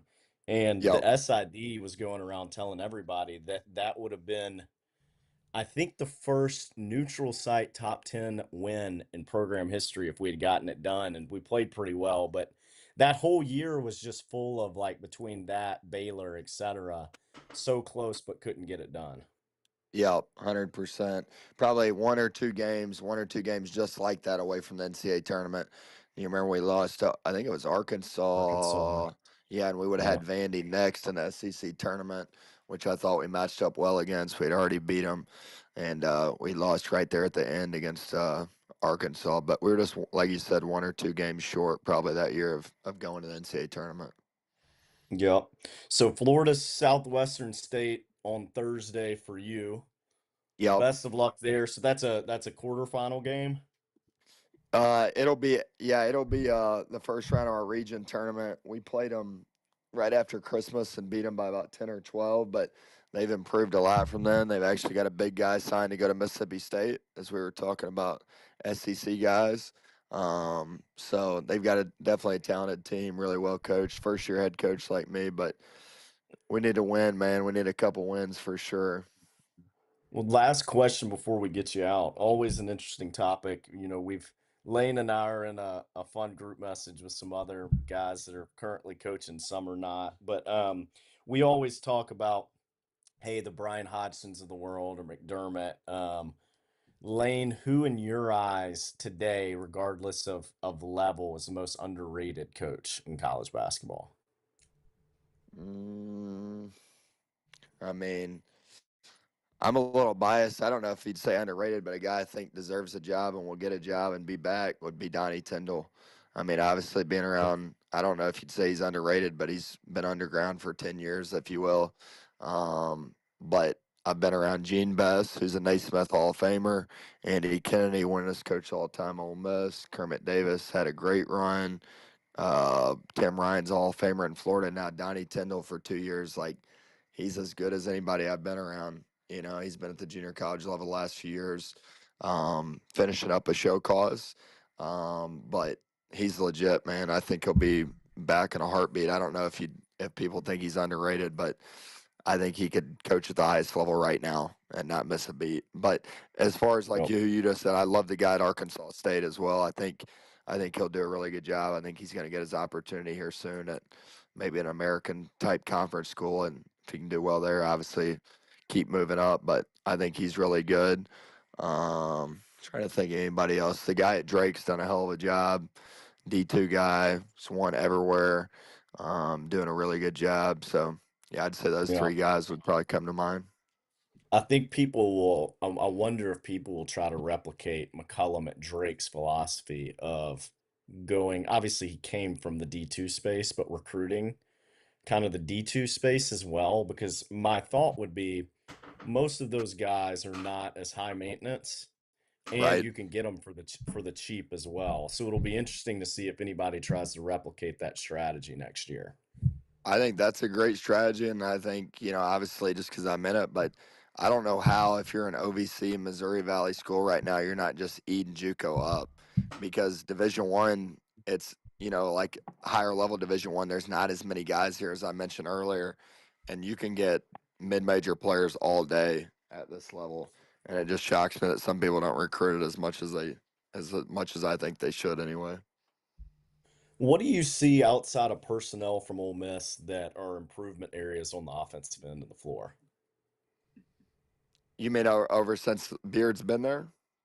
Or are you talking Yeah, about just this season specific. alone? Yeah, specifically to this year. Like we had Southsippi on earlier, and he talked a lot about this team has a hard time getting paint touches, both playing back to the basket and getting downhill and beating guys off the dribble. My comment has been, and obviously this staff knows a million times more than I do, but a surprise to me has been that they don't run more high ball screen action when things get stagnant and they can't beat people off the dribble. But, outside of personnel where you don't have a Brian Tyree, so to speak, what do you see as improvement areas for this group offensively? I think, one thing just watching their games, obviously they're so damn good. I know obviously they struggled a little bit today, but so good defensively. They have been the majority of the year when they've won games, they've been elite defensively. And I think, just watching Beard over the last few years, like obviously defense and rebounding toughness has been a huge part of who he is. Not saying they don't spend time on the offensive end. He's obviously an elite coach, one of the best in the country, but I think they just focus more on that other end. But I think as far as improvement, I think they've, like you said, obviously better personnel, but the ball's moving pretty good, for the most part. In some of these games, they've had a lot of success in SEC play, like, the Alabama game on the road. I just thought the ball was popping all over the place freely. And, they don't have a ton of zip guys, if you will, like just blowing by guys or going to get in the bucket. Obviously Juju a little bit, but they just, I think when you have a team like that, you never know whose night it's going to be. But when that ball is popping, all of a sudden you get Brakefield that goes off, just kind of hits right and he gets in his spots. But just having the ball movement, man, and they're constantly moving on the offensive end. They kind of have that Bobby Knight motion, if you will, and they may not have a guy that's is going to get 25 every night, but they've got 6 or 7 guys. You never know whose night it's going to be. So that's a good problem to have, if you will, too. Rippy, anything on your end as we close with Lane? That last answer was interesting to me, and Bracken's talked about this some as well. But I'm curious. I mean, we talked about this. I feel like first 2 years, Beard's been here now, not having guys that can drive downhill and beat you off the bounce. But you mentioned the ball movement getting around, and that's kind of when they're at their best. Is if you don't have, I think you described them as zip guys that can really just get past dudes. Is ball movement a way to mitigate that at all, or at least aid with it? How do you get around that if you don't have guys that can beat guys off the dribble? Yeah, I think so. I mean, way lower level, way different deal, but we're kind of in the same boat, you know. And I know you guys probably haven't watched us, but we don't have a ton of zip guys. You know, we've won 23 games this year, but we've had to do it in different ways. You know, can you score in transition? Can you go offensive rebound it? You know, can you get, like Texas A&M? I think their goal is 50% of their misses. They end up getting about 40. That's elite. You know, Houston about 40% of their misses. That's elite. You know, for teams that aren't as good, if you will, or don't have those guys that we talked about, you got to do it in different ways. And so, can you get guys moved around more? Teams that are switching and get the right matchups? Can you go fetch it offensively if you just get it on the rim? And then can you steal a few? You know, can you get a couple easy run out buckets? You know, so I think you just got to do it in different ways. But obviously, I think this Ole Miss team's got to hang their hat on the defensive end. Awesome stuff, Lane. Appreciate it. We'll catch up soon, but good luck Thursday. Keep it going, and hope Hutch is in your future. Appreciate it, man. Thanks for having me on. All right, Rippy, we got a few questions here. I think it'll be a good time on the Will Wade Beard scenario to kind of dig into that. So look, obviously, Beard, nationally is thought to be as a top 5 to 10 coach in the country. And my take on it is he has a relationship with Bob Knight, or had a relationship with Bob Knight, worked for Pat at Texas Tech. Indiana is a good job. A lot of people try to compare Indiana to Nebraska football of, hey, is this a thing of the past? I think what's different is Indiana is really invested in NIL right now, even under Mike Woodson, and that would only elevate under Beard as well. My take on this, just full transparency, is if there's an offer on his desk, he's gone to Indiana. Now things get complicated because Indiana's president, Pamela Whitten, she signed a 5-year contract extension 2 or 3 weeks ago. And football is in a really good spot too. Basketball's king, but football's in a really good spot. And so there's a lot of talk externally that she wants to go a little bit more conservative, or just not, hire somebody that does not have baggage. They're trying to put a lot into the academic side of the house, really investing in their business school, etc. And so what I struggle with is, hey, is booster pressure on Pamela, the president, and their AD going to be aggressive enough to get Beard when you've got guys like Mick Cronin, who I think would take the job because he wants out of that craziness at UCLA. I think Shaka would take the job. And then another one that I think as well is, I wonder, I just had some balloons pop up on my I was wrist. wondering if it was your birthday. And then the third one as well is McDermott at Creighton, and he loves it there. But I've always wondered, like, what's the job he'd take? You can make an argument that he's like the best offensive coach in college basketball. I mean, he's definitely top 3 to 5. And he's been in the Midwest before, coached and recruited. Those are 3 guys who don't have a lot of baggage. All 3 of them have coached in the Midwest at the P5 level. But to play it back, if he gets offered that job, I do think that he's gone. Now, if he doesn't, and Ole Miss, wins a game in the tournament this year, has a similar season to this year, but is a little longer, more athletic, maybe makes it to the Sweet 16 or longer, you do really wonder about, hey, does this kind of turn into a Lane situation of, can he see what this program could be? And what the reason, what becomes a little interesting, I've talked with Southsippi about this and some other coaches, is I feel today a lot less nervous about the Beard situation than I did this time last year, which seems a little crazy because bolting after year one, with an AD that invested in you when nobody else really would. There's a loyalty aspect, but I think that the reason that I feel better about it is from what we know, Indiana's the only job that I think he would bump or go for unless somebody like a Barnes retired at Tennessee and something got crazy there. And B, I do think that if he bolts, there would be enough pressure from boosters to get Keith on board with Will Wade.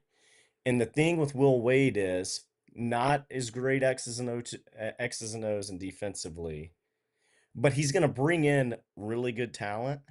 You're going to go to the tournament, and I think Will Wade's a guy that would stay here 4 to 6 years. So several different things on that, which is interesting to me, is the Lane Kiffin theory to me is I texted somebody about that last week. I don't know if it was you or somebody else, but the fact that like in some ways the Indiana job feels like remember in 2021 Lane's first 10-2 season with Corral at Ole Miss, I believe if I have my timeline right, Florida and LSU came open at that point. And of course, like your general non-connected Twitter sphere type of news or however people consume that immediately connected Lane Kiffin to the job along with Jackson Prep and Hoover High because that's just kind of the way that cycle works. But when Lane wasn't necessarily a candidate for either of those jobs, I know there was a Miami job in the mix at some point. I can't remember if it was the same year or the year after. But from then on, it became fewer and fewer jobs that you thought he might leave for. And so then with that, what coincided with that is I think a different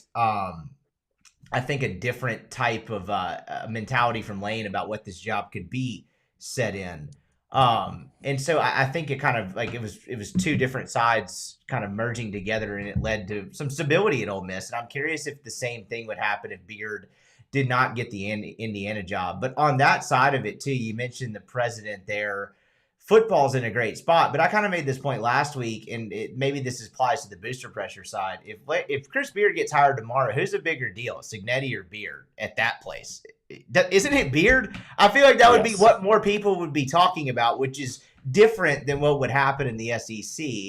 And from an Ole Miss side of it, I know I've texted with some people, and I say some people, just friends and fans that are of the mindset, hey, if Beard leaves this year, at least Wade's available at McNeese. Whereas Wade takes another P4 job after this year, you're not getting him again. And I guess that's what I'll kick it to you is like Florida State's open. What does that job look like now compared to Ole Miss, given what the ACC is? Like if Wade was just weighing Ole Miss, just totally hypothetical, Wade's just weighing Ole Miss versus Florida State, what do you think he does? So that hypothetical is debunked now. Florida State hired somebody today, a Sacramento Kings assistant that played for Leonard.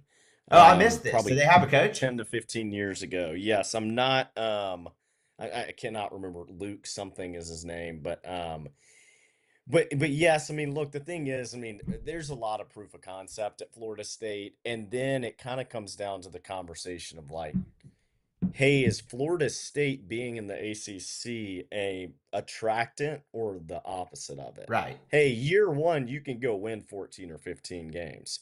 And I've said this, and I wonder it a little bit about, I wondered it a little bit about last year, but like year one is so important at a program now with NIL transfer portal and how short of leashes these coaches have. So if you're like, hey, I can go schedule non-con easy, and I'm confident enough to go win 13 or 14 games in the ACC. Pat Kelsey, for an example, his non-con was pretty decent.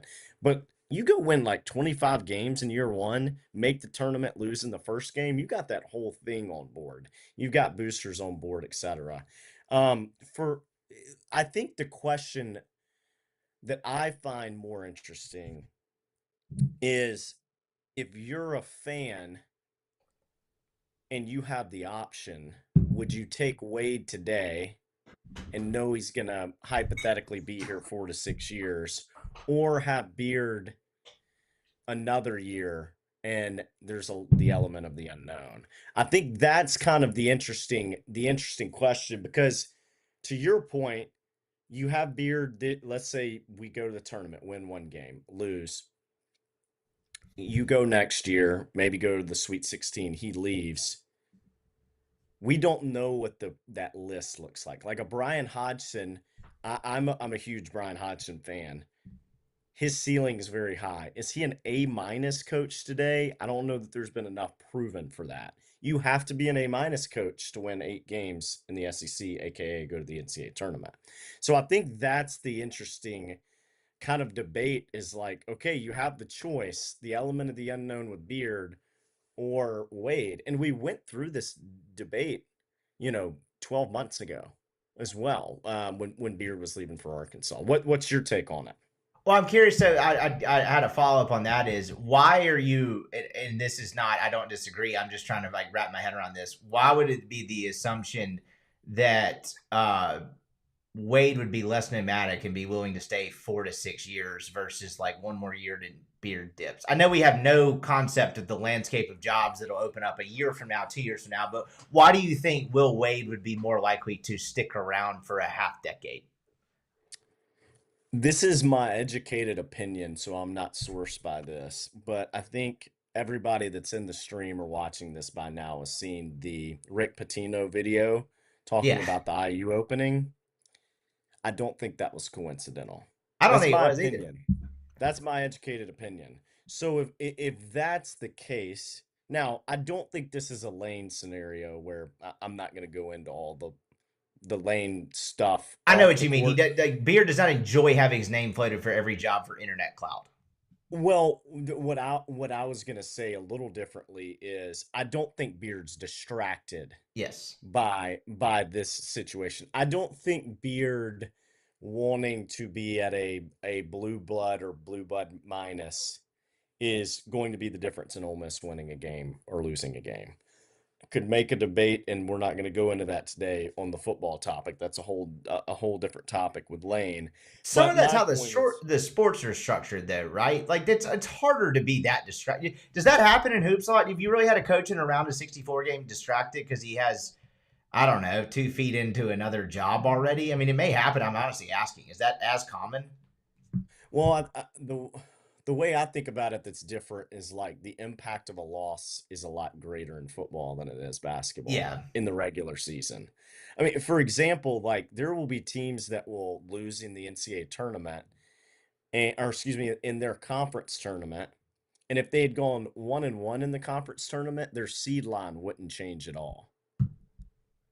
So but my point more so is I think that Beard wants to be at a top 10, top 15 type job. Now, out of those jobs, there are 5 to 7 of them that will never hire him because of what happened 2 years ago. Never.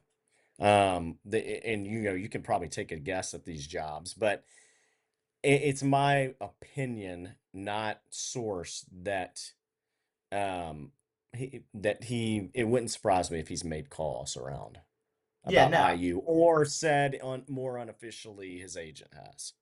Yeah. No. I certainly get that aspect of it for sure. On the Wade side of things, though, to your point, like it's what would you rather? I guess that kind of gets to back with what would you rather have? Will Wade and a little bit more stability, or potentially one more year of Beard. But again, it gets back to this, and this is I was going to parlay that into another question. Was let's just say Ole Miss wins a game in the NCAA tournament this year. I'm not even actually sure for the sake of the scenario I'm outlining it matters a ton, but there's momentum, right? They get to the NCAA tournament, they win a game. I mean, hell, the last time they were in a round of 32 game was 2013 against LaSalle. Let's say next year the roster improves and they're a better team. Because this is another fascinating thing to me about college basketball. It's a little bit about the Rick Barnes. Awesome regular season teams. He gets like an unfair notion he can't get it done in March. What if Ole Miss is like a better team next year that makes a lot more sense on paper to where they're not going to against the top 4 teams in the league, like we talked about earlier, and like, hey, they don't match up. Actually, they're now starting to look like they match up. And then they Yeah. lose in the round of 32 or 64 again because that's just what happens in March. Do you still think like the support would continue to build? I really do think there's a scenario if they contend in the SEC regular season next year and kind of look like closer to the top end of the league. Like, I won't say regardless of what happens in March, but I think that will only continue to increase fan buy-in. Does that theory make any sense at all? No, I think it makes sense. There's more proof of concept. I'm not like it's a polarizing topic, and I don't have a super strong opinion about attendance this year. But I do think also like having, for example, if we let's say let's go a little like let's go a little aggressive with this. Let's say we go to the Sweet 16 this year. Okay. Let's say we have a top 5 transfer portal class. In that scenario, if you want him here long term, you need to sell out of season tickets before the season starts. You've got 2,500 of them that are allotted to students. You've got X amount that are allotted to visitor fans. You're really looking at like probably 6,500 seats here. So that piece makes sense. Because what I will tell you is I watched IU Ohio State today. IU is making the tournament, but like they're not a great team and their coach is out. And they had 17,000 people there today. And so, I don't have a strong stance one way or the other on attendance. I see it on one side, it's Oxford's not a big metropolitan area. I see it on the other side of, hey, it's better than it used to be, whatever. But I do think that's like a little thing that can help because then it's like a mindset shift from the fans that pop in his head. And the other piece of this that we forget sometimes is like, he is a human being. Lane at times like seems like Elon Muskish, where it's like, is this guy a real human? But Lane's a real human being. Like So we think. there's personal things, just like the Kiffin. We all know about the Auburn situation now and what really kept him. Is there a personal attachment or lack thereof with Beard to Oxford a year from now? And so those are the things that are hard to quantify. But from what you can control, and I say you, I mean Keith, the program, the fan base, I think it is continue to increase NIL and making sure that attendance is at a really good spot. Yeah, and not to rehash this is because we did it on last week's pod, but I have to imagine if Chris Beard is weighing another job and he's thinking about the attendance thing, don't you think possibly the game that will stick in his mind as a mental picture was last Saturday at Oklahoma? That's a March game. I know you're not playing well. It's an NCAA tournament team. You don't get a full student section, and they're bringing the second level of the crowd down to make it seem a little bit more full. That's probably the one that sticks out, is it not? Yeah, from a negative standpoint, that would be the Yeah, one sure. that I mean, there's sticks plenty out. of And then positives. look, He was soaking in the the. tennis. Yeah, we hadn't hit on that enough. We were going to the same place. He was smelling the roses, like he said, against Tennessee. Those are good moments too. Right. So I think it's been, a little bit of both. The Tennessee thing, I thought that it sounded good on TV, right? I wasn't there. I've been to a few games this year, but I thought it sounded good. And so it's more, hey, non-con, are you going to get 9,500 in there standing up the whole game? Okay, that's probably not realistic, but it's more of the, it's more of the conference play, the preseason, etc. So we got Nick Williams joining, former Ole Miss basketball player, current coach, here in a second. I've sent him the link. I gotta say, logistically, this has gone as well as it possibly could, other than me screwing up the camera feed for about 2 minutes there. So hopefully this link goes off without a hitch. But we look forward to hearing from them. So I figure after Nick, I kind of want to, as we always do on our Sunday pods, look around the SEC today and then wrap it up. I've upgraded our minutes plan here in real time as I was texting you. I had the limited minutes one, and it was doing some really wonky shit. So I stuck in a credit card while Southsippi Web was on the line.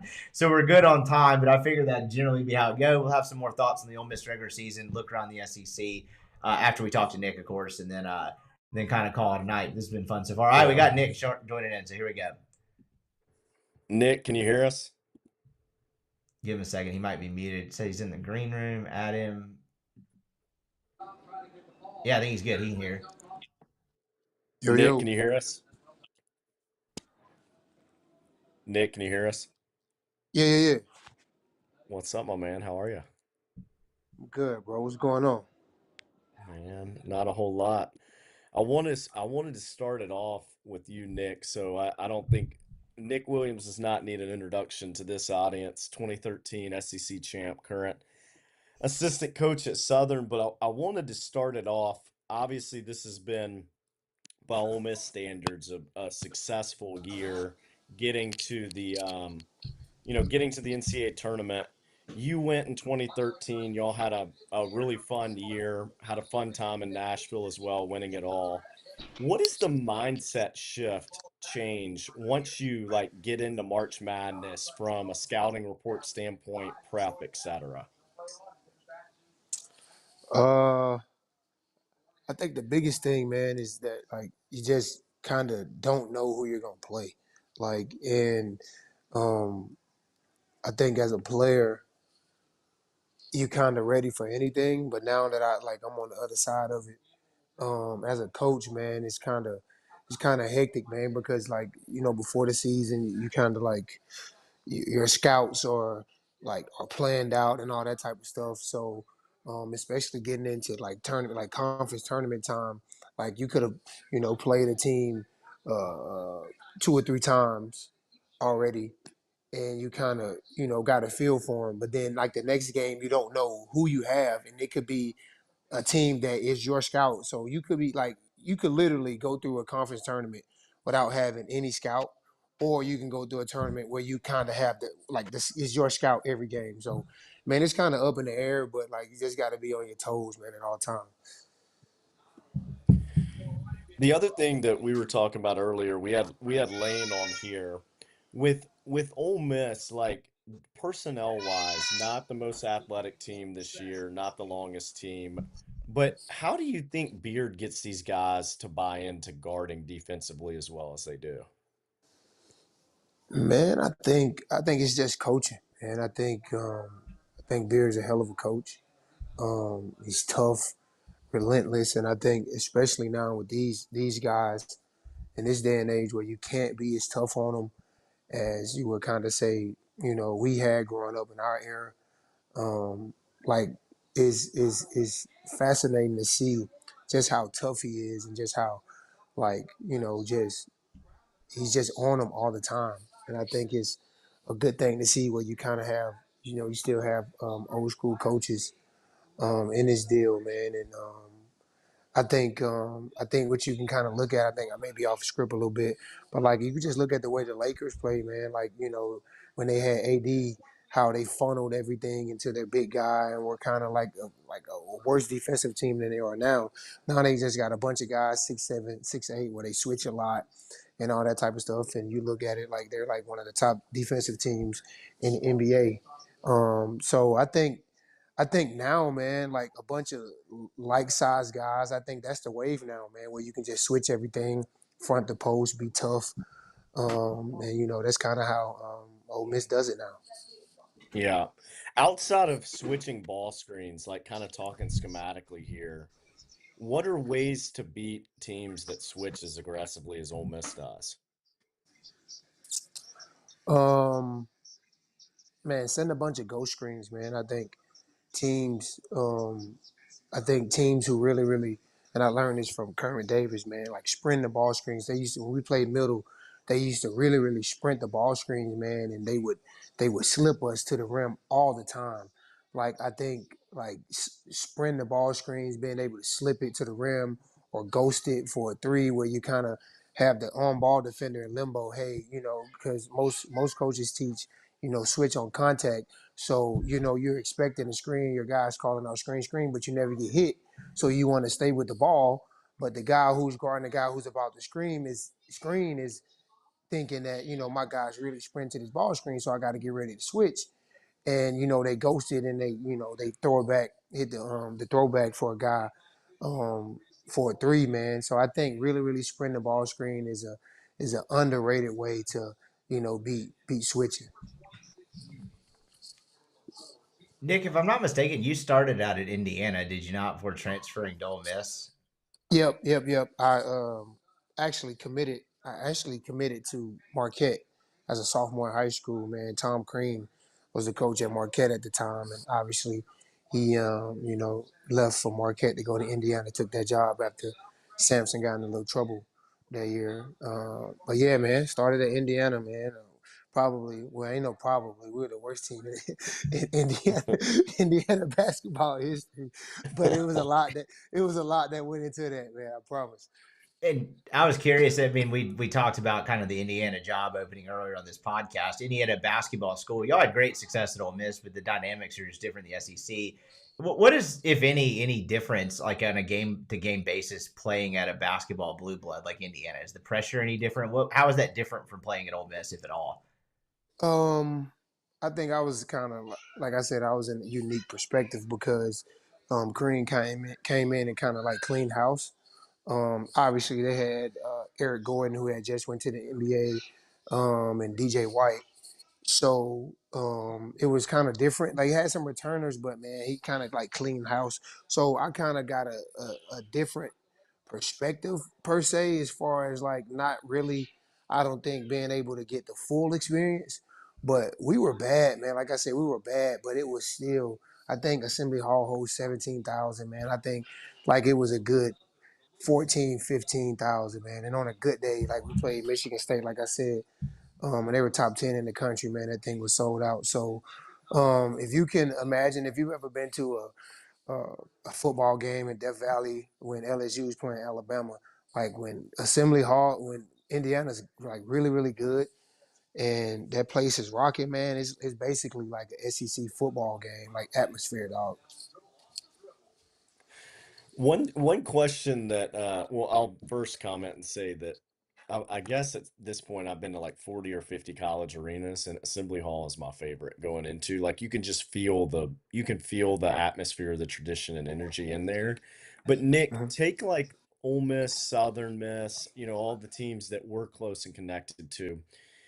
A topic that we've talked about a little bit is we've noticed a little bit that, Beard and Kermit, from a discipline standpoint, have done a pretty good job. There's not a ton of players that are getting in trouble, etc., that you see about on the news. Do you see in your eyes, again, taking Southern Ole Miss out of the scenario, that these NIL contracts are holding these players to higher standard from like a discipline standpoint? Uh, the crazy thing is, man, I've never thought of that, but I think that's spot on. I think with so much money um, being funneled into college just college sports, period, man, these guys obviously don't want to, mess up the opportunity to make big money. And I Yeah. think that's huge from that standpoint. And I think that yeah, no doubt. I think you hit it right on the head right there. Like these guys don't want to mess up their money, man. These guys are making big time money. Who do you see on your end, regardless of level, as one of like the more underrated coaches in college basketball today?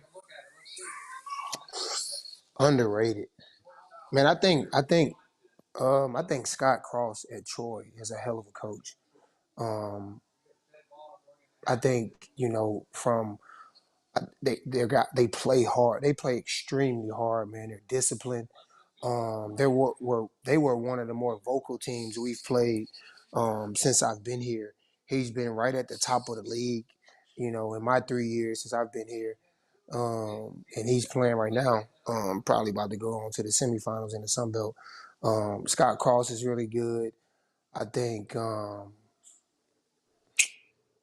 underrated, man. Let me see. Um, I think I got one more. I would say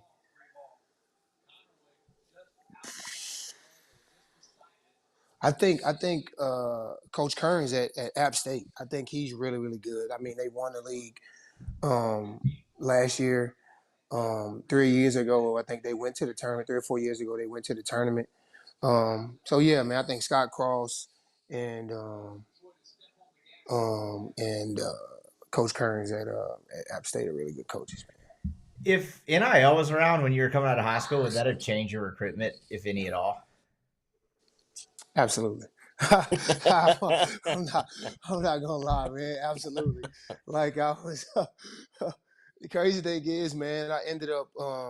I was 35th in the country coming out of high school, and kind of ended up as kind of like a role guy at Ole Miss. But I think that was kind of more of my doing than anything else. I think my personality, man, coming out of high school was a lot different than it ended up being when I ended up being, who I was in college. I think, I just, I got comfortable in college, man. I think AK did a great job recruiting him and his staff, put a lot of good players around us, man. And I kind of, I was really. I think the best thing about me as a player, I was really self-aware, man. And I understood that we had a good team around us, and I wanted to win more than I felt like I wanted to be just this great player. So I kind of got comfortable in a role um, where I just kind of end up being a glue guy. Hey man, you need a stop, or you want me to guard the best guy? Then so be it. If you needed 20 out of me that night, I could get you 20. Um, but coming out of high school, man, like I said, I was 35th in the country. So yeah, I felt like I would have commanded, a pretty penny, man. And most definitely, man, I would have tried to get all I could get for sure. You mentioned being different. I mean, when you came out of high school versus kind of getting comfortable in college. I've contended this for a while, whether you're an athlete or not. There's like a natural life progression of you're a lot more mature at 21, 22 than you are at 17, 18 when you're making those decisions. Do you think these kids, because of the money and how this is becoming more of a business, have to be a little bit more put together and grow up quicker out of high school? I think that I mean, to be honest, man, I don't think so. I think, man, if you're good, dog, I don't think it really matters, because as coaches, man, we just kind of want to get the best guys, and I think that we'll deal with that when we cross that bridge. But at the beginning and end of it all, we're trying to get the best players for sure, man. And you got to do your due diligence, man. You got to talk to coaches, and you got to talk to parents, and man, and you got to talk to trying to kind of get a feel for guys and their environment, and the people that surround them, because you just never know. But for the most part, man, I think coaches try to get the best players, man, for sure. Well, good stuff, Nick. Appreciate you. We'll catch up soon, but great stuff here. Enjoy the rest of the night. No doubt, man. Appreciate y'all. Thank you. Appreciate you. Yep. All right, so pretty solid guest lineup. That was all Bracken's doing. I had absolutely nothing to do with that, but I enjoyed all three of those guys. I appreciate them joining the show. We'll clean up the last couple topics before we get out of here. We've been going like an hour and a half, which is pretty wild, but these live shows run a little different sometimes. So the last few Ole Miss thoughts. They're 10-8. They're going to be in the NCAA tournament. They're going to be, maybe people are kind of joining in late as we kind of covered a little bit earlier, but they're probably going to avoid the 8-9 line. All in all, this has been a pretty fun basketball season. Just as a viewer standpoint, I've enjoyed having something to throw on every Tuesday, Wednesday, and Saturday on the TV. And it's been interesting to me as Ole Miss fans seem a little bit, just generally speaking, and I can't speak for the entire fan base, obviously, but a little bit newer to this. They've been frustrated by, I don't know, like when they lost 3 in a row in mid to late, early to mid February before winning Oklahoma and Tennessee back to back. It's like, what's wrong with this basketball team? And I think it's taken some adjusting to be like, no, this is just kind of what happens when you play in an awesome league in a high major conference and you're relevant toward the end. These teams are going to hit these spurts of where they play well and where they don't. Like I would just say this has unmistakably been a fun basketball season for Ole Miss. And so, again, going back to that proof of concept thing that we talk about, as someone who's been around Ole Miss basketball for a long time, this has to be a raging success, right? They're cemented in the NCAA tournament, have been for several weeks, and are going to probably be a top 7 seed. Like, how would you contextualize this with the history of the Ole Miss basketball program? Well, if you think about it from the history, we'll have to go do the research. But like, if Ole Miss ends at a 6 seed, where does that rank in best seeds they've ever had in the NCAA tournament? Like, is it 3 or 4 ever in the history of the program? We half-ass did this live on a pod a couple weeks ago, right? We were just trying to do it in real time. This got into when we were 5, 6 years old, and then before we were born, right? Weren't they like a 4 seed on the Valpo shot? I hate to bring up Bryce Drew memories. Yeah. I actually don't remember off the top of my head. Maybe some older listeners can help me out with this. I could look it up. But the Sweet 16 year, first year under Barnes, what seed were they? Do you remember? Yeah, I can't remember. And so that's what's so interesting is like, I mean, just from a success standpoint, from a seed line standpoint, I mean, this is going to be likely a top 5 season going into March Madness, obviously. And so go ahead. When's the last time they hadn't had to sweat it out? close to Selection Sunday? When's the last time it's been No, this? that's 2001. I mean, it's 2001 because we talked about it. Hey, 13 AK's got bags packed at his house, literally. Got to go win. Got to go win the conference tournament. 15, you lose to South Carolina. You foul them on a buzzer beater in the first game in the SEC tournament. You had no idea if you were going to make it or not. That's literally mid-March. Kermit is 3 seed and Kermit. 0-1, a listener says, by the way. Go continue. 3 seed, no one. Got it. Kermit's goes into March where, hey, you don't have to do a ton, but you can't lose out. And so, sitting here comfortably, I think it was the 12th, February 12th, was when you felt pretty good about it, getting, your 8th win. And so what it does is, hey, it gives you momentum as a program. We talked about this on the pod last week of like people who don't follow this, who are very casual fans, do not realize the brand impact of making March Madness, especially if you create some noise. And then it's going to help you on the recruiting front as well, having proof of concept. It also, I think, helps with like booster investment. So, like, not to talk about a negative here, but our NIL for football it would have been greater today if we had made the playoffs and won at least a game, right? It's not at a bad spot, but there's momentum and winning helps. And so the same thing happens here, not just making the tournament, but hey, if you can go make some noise. And so it's all positive. And I think it would be huge if you can go at least get one in March. To your point about the 2019 season, I know we covered this a week or two ago when we were discussing this the first time, but they had beaten Georgia by 1 in the Pavilion. They weren't playing great. They had lost to South Carolina the game before, and then they lose that close game at home against Tennessee, one of the early electric environments in the Pavilion, Kermit's first year. And it felt like they were one win away entering that game. And then they go to a game at Arkansas, which I actually went to, one of the last basketball games I'd covered full time. That always makes me laugh because they lose at the end of the game, and that's where Kermit basically called Dom an idiot for not handing the ball back to Brian on that court play at the end. I sent you that quote from the press conference. I went back and found it. He was like, "I've been coaching 30 years. We run that play for 30 years. I've never had a guy not hand the ball back to the ball handler." And I was like, "Damn, man, tell me how you really feel about this." And I was like, "All right, this Kermit guy will be a lot more brutally honest and not have a little bit more layer to it like AK did. AK could subtly throw a kid under the bus without it just sounding that blunt." They lose another close game to Kentucky.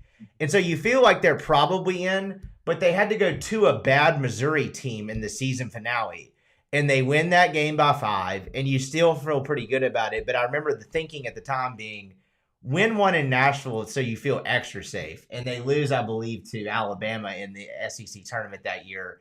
And it didn't turn out to be that close, but you didn't quite know. So you talking about us, like Ole Miss cementing a bid, 2.5, 3 weeks ago now, that really is rare territory. Even in that year, it didn't feel that safe. Yeah, absolutely. I mean, look, like we said, we've watched a fair amount of Ole Miss basketball over our years, but this is the first time that we've seen it kind of in modern history of our lifetime. And so I will say the nice thing is, like, I get you lost some games down the stretch, but damn, it's nice to have that weight off your shoulder on February 12th, knowing that you punched your bid. Is there something to the fact that they did finish above 500? I mean, 10-8 for whatever reason seems a hell of a lot better than 9-9. I mean, there was a scenario today. I didn't think they'd ever beat Florida, don't get me wrong. But if I have the records correct, let's just say Alabama had lost to Auburn today and Ole Miss pulls the upset at Florida. That would, I believe, make Alabama 12-6 and Ole Miss 11-7. You're talking about finishing one game behind a team that everyone thinks can be in the Final Four. It's pretty wild to think about. It didn't happen that way, but there was a moment it could have happened. And it's not just 10-8, but it's 10-8 this year with how the conferences looked. And with the conferences, one last thing, I want to get to the SEC, then we'll wrap this up. I saw a stat today, and I hate to be this guy. I thought I'd bookmarked it, but I didn't. There was a pretty credible ACC reporter on Twitter. ACC ended the regular season this year without a single ranked matchup between the conference, all of their conference games. The first time since 1966. By comparison, I think the SEC entered the day with 44, maybe, I think was the way he phrased the stat. I don't even know how to contextualize that. That is mind-blowing to me. I mean, we've seen this as NIL has become more of a thing. The SEC pours more money into their sports than any other conference. But what do you make of the drop off of what used to be the gold standard conference of college basketball? And not only is the SEC above them, it is night and day, and there's a mile gap between them. I think the thing that's so interesting to me is like the changing of the guard of where the Big East and the ACC used to be as well. And there's a lot of things to pinpoint it to, but I, I mean, look, NIL is like 80% of this reason, if we're just calling a spade a spade. Yes. And I think the increase in head coaching salaries, because the SEC, has pretty strong revenue from football, etc. We talked about this last week, but these coaches have gotten really smart of where, hey, maybe they're not going after the eight and nine figure booster, but they're going after a little bit of the small to mid-size boosters and go get a lot of them that haven't gotten love from the football coach, and it has been a very smart strategy. It's crazy the way, and I think it's only going to continue that way. You've seen it trend in football and basketball. I mean, hell, baseball's been that way for a long time, and I think it's only going to continue that way. And I guess to put a bow on that, we talk about whether Beard stays, leaves, the results of this season. The floor of your job is now raised by the conference you're in more so than anything else, right? These coaches want to be here and get to that versus, I don't know. ACC basketball used to be appointment viewing television. Is there a single ACC game you locked down this year and said, I need to watch this? Because I can't think of one. Even as much as ESPN tries to force North Carolina Duke down your throats, there hasn't been a ton. Yeah, and I mean, I like watching Clemson play a little bit because Brad Brownell, like, prior to last year, had a very AK-like tenure at Clemson, where it was like, hey, like he was winning a lot of games but couldn't get to the tournament enough. And then just because we played them and beat them, I've watched Louisville. I think Kelsey has some of old row the boat at Minnesota to him. Like they remind me a lot of each other. But yeah, I mean, just like watching just to watch. No, I mean it's pretty bad basketball. They kind of look alike too, which probably helps with that comparison as well. That's true. As we wrap up here, let's just take a look around the SEC today. Obviously, the obvious one to start off with is Alabama Auburn. The Iron Bowl on hardwood was another awesome game. You go double. Was it double? Was that double over? No, it was one overtime, right? It's one. I lost it at the end. But an incredible basketball game. Alabama was the better team for almost the entirety of regulation. It was honestly Auburn stole that to get it to overtime. But for Alabama to steal that win, the story of the game, you said this in a podcast, I believe in November when we were previewing the SEC. Is Chad Baker-Mazara going to cost Auburn something significant? He gets ejected from this game today with a very obvious flagrant 2. The announcers, even on TV, start bringing up the Yale game last year. That's all they talked about in the postgame of that game. You're talking about one of the oldest players in college basketball continuing to be immature. It's not even a real question, but I mean, you got to feel vindicated on that one. That's a fascinating dynamic, having one of your oldest players just be a total wild card. What did you make of this game today? Yeah, I mean, great college basketball game. To your point, Alabama kind of controlled it for most of the time. My gut told me Auburn was going to come back and just like hit some shots and win it. Sears with a great shot at the end. I think if he misses that one, Auburn probably wins it at home. But to play it all back, I still wonder, and Southsippi said Florida's his pick to win it all. I still wonder if at some point, the magic of March happens and somebody's hit some shots and Auburn gets down 8 or 10, and you got some dudes, you got some personalities on that team. And so my biggest threat with Auburn has nothing to do with talent, but it's more they got some head cases on that team. So if you told me they got knocked out in like a Sweet 16 game because of that, it wouldn't shock me. Though up to this point in the season, there's no question who the best team in the country has been. And that's what I was going to ask next, and it was parlaying into the point that he mentioned earlier. I made a note of that. When Ole Miss played Auburn, I thought Auburn played arguably their best game of the year. I think Pearl actually even said that in his post-game press conference, and Ole Miss matched them pretty well. And I think Ole Miss played, not result-wise, but maybe their best game of the year that day. But I got to the point for a couple weeks there where I was like, Auburn might be like UConn the last 2 years. I'm not sure anybody can beat them. They now go 0-2 in the final week of the regular season. And not that it taints the season they had, but if they had gone 16-2 in this SEC, you're sitting there thinking, holy cow, can anybody beat them? Now you look at it, they finished a game above Florida, who beat them, and only 2 games above Alabama, who split with them. Has your opinion changed on like their unbeatability factor? Like, is there eliteness in that level of change for you at all? Sounds like it has. If you think they can beat in the Sweet 16. Yeah, no, I mean, and look, if they win the national championship, I'm not going to be surprised by any mean either. I think the big piece is you never like losing, especially too, but there's always coaches have, different psychology things in their head, and Bruce being able to like hold above their head this past week to keep them honest and humble is probably not the worst thing in the world. He probably doesn't hate that. And so with this group, even though experienced, there's some immaturity. I think that's going to be his message throughout March and maybe April for this group. He said before the game that Baker Mazara has another year of eligibility. He will be like quite literally 26 years old. Again, I hate to quote another Twitter thing, but someone said something that the true freshmen next year will have been in 5th or 6th grade when Baker Mazara was a freshman in college. That should just not be allowed, right? I mean, at a certain point, like what the hell? Like, this is a stupid question. There's no hesitation if the kid wants to come back. Does Bruce take him back? Yeah, I think Bruce takes him back. I don't I have to look into that. I saw that tweet today and I'm like that. I just don't. That can't be real, right? That doesn't seem possible. There's some where it's been like the 3 years injury, like, or here's a better example, like a Blake Henson, where it's like, okay, I get it, heart injury for 2 years, medical red shirt. This guy graduates at like 24. I get it. That one, I don't understand. Missouri loses a tough game today at home to Kentucky. They lost 4 of 5 to close the regular season after blowing the doors off of Alabama. Do you think differently about them at all? No, I don't.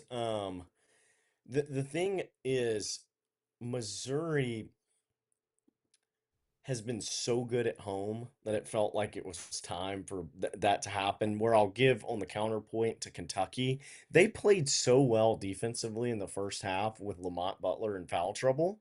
And for them, the biggest like what if is Carr, Butler, Jackson Robinson, and then Kerr Krista as well. Like they've gotten hit by the injury bug bigger than anybody else.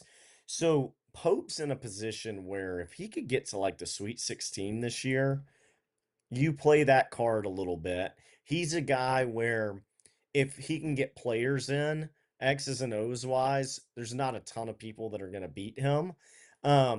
If he can get to the Sweet 16 this year, that NIL commitment at Kentucky is going to be, super high. And so that was the more impressive part to me, is not alarming on Missouri, but what Kentucky did defensively in the first half. We just had our last final of the day wrap up. Oklahoma goes on the road and beats Texas 76-72. They now both finished 6-12 in the SEC. From reading the bracketologists what they thought of both teams entering the week, it felt like Texas had to go on the road to beat Mississippi State to keep their hopes alive. I was dumbfounded that a 4-12 Oklahoma team was still the last team in the field leaving Oxford. They just had a 2-0 week. Are we about to see a 6-12, potentially 6-13 Oklahoma team in March Madness? I still feels to me like you got to go get one. But if they get one, that puts 13 of 16 teams in the SEC in the tournament. Is that correct? Because because Texas is done now, right? Are you assuming they're done? I think they are too. Yes, and I'm also kind of interested to see if Rodney Terry's done and who gets that job.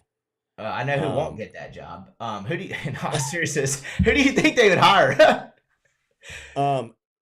So I actually think on the short list of that job would be Grant McCasland at Texas Tech. Oh my God, gonna do it to the little brother again? Really? I think he'd be interested in it, and Yes, I think he'd be on the short list. He was at UNT, North Texas, for years. He's been phenomenal this year at Tech. Yes, I do think he would be on the short list for that job. Tennessee beat South Carolina by 10. The Vols finished 12-6. Feels like another classic Rick Barnes team. Ole Miss beats them on Wednesday. We didn't spend a ton of time on this, but just a monumentous moment for the program. Storming the court. We can talk. I don't really want to get into the fine thing. I think that's just dumb, and athletic departments are bleeding money. But am I wrong to not necessarily buy into Tennessee in March again, just because of how bad it looks offensively at times? This feels like the same thing with Barnes over and over again, even though I think his reputation is not necessarily deserved. Can two things be true? So I hope that as long as it doesn't hurt Ole Miss, and I'm not a Tennessee sports guy at all. That's a fan base that drives me crazy. It's one that the first 2 years I lived in Nashville, I made comments about how there were no Tennessee people that lived in Nashville. I never saw them. And then they start winning, and I've noticed 85% of people at my work were Tennessee grads. I had no idea. Funny how that works. The first 2 years, yes. With that being said, I like Barnes a lot. And so I hope for him, as long as it doesn't hurt Ole Miss, that he makes that run. But what's interesting to your point is when we beat them, it didn't click in my head that was a top 5 home win. Right. That does not feel like they feel like a 4 or 5 seed in my head. So we'll see how it plays out, but I'm kind of with you, seeing this team make it to the Elite Eight or Final Four. I'm just not sure that I buy yet. Do you buy into the poetic moment of Beard standing on the chair and soaking it all in? A lot of people text me about that. I mean, we talked about his future earlier. I didn't throw in that nugget. I don't know if that necessarily changes anything, but did that mean anything to you at all? It felt organic to me. It felt genuine to me. He stood back there. And the other thing is, people were trying to come up and talk to him and congratulate him. And he's a guy that's very involved with the students, wants to get them. And he literally felt like he was zoned in to where he didn't even know people were talking to him. Right.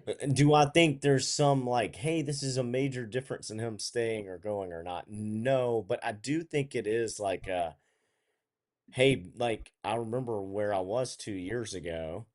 We've turned this thing around, 10 wins in conference play. He respects the hell out of Rick Barnes as well. And so I think there, was a little bit of a sentimental piece to that. Couple more results from today. Georgia beats Vanderbilt to get to 8-10. Vanderbilt, I mean, they're on the brink when Ole Miss came in there. They win, then they have to win a road game at A&M. They're at 8-10, so they're probably in. Georgia probably in at 8-10. Is that what gets us to 13? Do you think both those teams are in?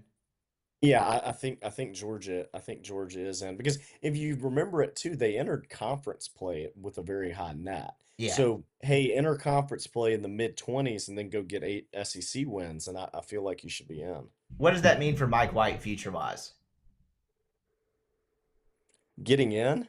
Yeah, I mean, he's not on the hot seat, but it feels like I don't know. It's kind of that wasn't a great hire. What do you make of him getting in at Georgia this year? I can't figure that job out. Nobody, it seems to be so year to year. They don't care a ton about basketball. Is there any significance of him getting in this SEC as we described with Ole Miss earlier? Oh, I mean, yeah. I mean, it's going to mean a $500,000 raise and a contract extension at Georgia. Now, do I think that he is done enough there to where he's a sexy candidate for Texas, for example? No. But yes, I think for him, I mean, is this year 3 or this is year 3 for him, right? Because he's the same. He left when Todd Golden got hired.